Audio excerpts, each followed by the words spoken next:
Kasih karunia dan damai sejahtera Allah Bapa kita dan anaknya Tuhan Yesus Kristus menyertai saudara.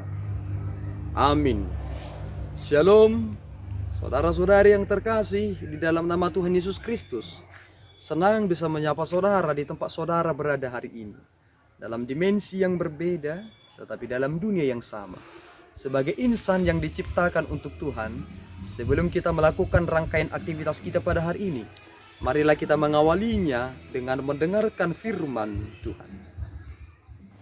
Shalom, salam sejahtera buat kita semua, saudara-saudara yang terkasih dalam nama Tuhan Yesus Kristus.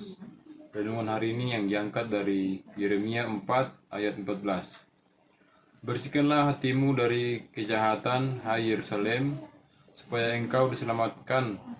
Berapa lama lagi tinggal di dalam hatimu rancangan-rancangan kedurjanaanmu? Demikian firman Tuhan. Saudara-saudari yang terkasih di dalam nama Tuhan Yesus Kristus, dulu ketika saya masih sekolah dasar, guru berkata bahwa buku adalah jendela ilmu. Dan ternyata semakin rajin seseorang membaca dan memahami buku, maka akan semakin meningkatlah pengetahuannya. Jika buku adalah jendela untuk dunia ilmu, maka apa yang menjadi jendela bagi hidup saudara? Ternyata pintu itu adalah di dalam hati.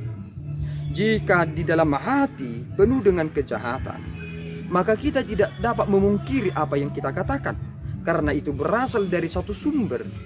Tidak mungkin sumber itu adalah baik yang dikeluarkan tidak baik, kecuali ia memiliki pikiran yang lain dan memformulasikan itu, meskipun ia tidak dapat membohongi kejujuran dan kebenaran yang ada dalam hatinya. Firman Tuhan berkata, bersihkanlah hatimu dari kejahatan. Mengapa kita harus membersihkan hati dari kejahatan? Karena hati kita ini adalah jendela untuk melihat dunia ini.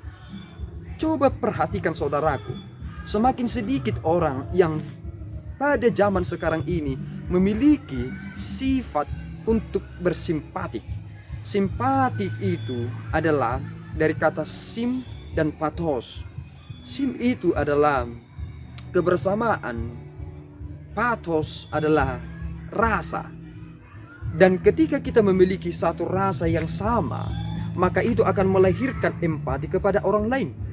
Dan ternyata simpati itu berada di dalam hati seseorang. Tetapi tidak mungkin rasa simpati itu muncul jika di dalam hati seseorang itu penuh dengan kedurjanaan. Dan lihatlah, itulah mengapa hati kita diperbaharui. Sebagaimana firman Tuhan berkata, hukumku akan kuletakkan di dalam hatimu. Mengapa demikian? Meskipun kita bukan berada dalam tuntutan hukum Taurat, tetapi kita mengetahui hukum Taurat karena itu berada di dalam hati kita, bukan lagi tertulis dalam blok batu. Dan hati itu akan merespon. Dan kita bayangkan, jika kita melihat sesuatu dalam pertimbangan, tetapi kita tidak mengetahui kebenaran itu dan memelihara di dalam hati kita, maka bagaimana kita akan menjadi bijak untuk menentukan segala sikap? Perbaharuilah hatimu, bersihkanlah kejahatanmu. Mengapa harus demikian? Karena kita harus memutuskan apa yang baik dan apa yang benar. Itulah yang pernah dikatakan oleh Mencius, bahwa ternyata kita memiliki intuisi untuk mengetahui apa yang baik, apa yang buruk. Dan ternyata itu telah ada kepada Adam dan Hawa di perjanjian lama. Tetapi mereka tidak pernah memelihara itu dan mengizinkan diri mereka untuk dapat diintervensi. Maka saudaraku yang terkasih, bersihkanlah hatimu dari kejahatan supaya engkau diselamatkan. Kiranya Tuhan memberkati saudara. Kita berdoa. Ya Allah Tuhan kami bersyukur atas anugerah-Mu. Engkau telah memperbaharui hati kami Bapa, supaya kami dapat membuang kejahatan dari diri kami. Karena Engkau berkenan kepada kehidupan orang-orang yang takut akan Engkau. Pelihara Tuhan hidup kami.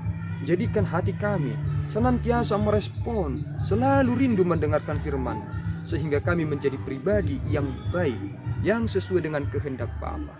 Dan mampukan kami dalam pekerjaan kami hari ini. Dalam Yesus kami berdoa dan mengucap syukur. Anugerah Tuhan kita Yesus Kristus, kasih setia Allah Bapa, dan persekutuan Roh Kudus menyertai saudara. Amin. Tuhan Yesus memberkati.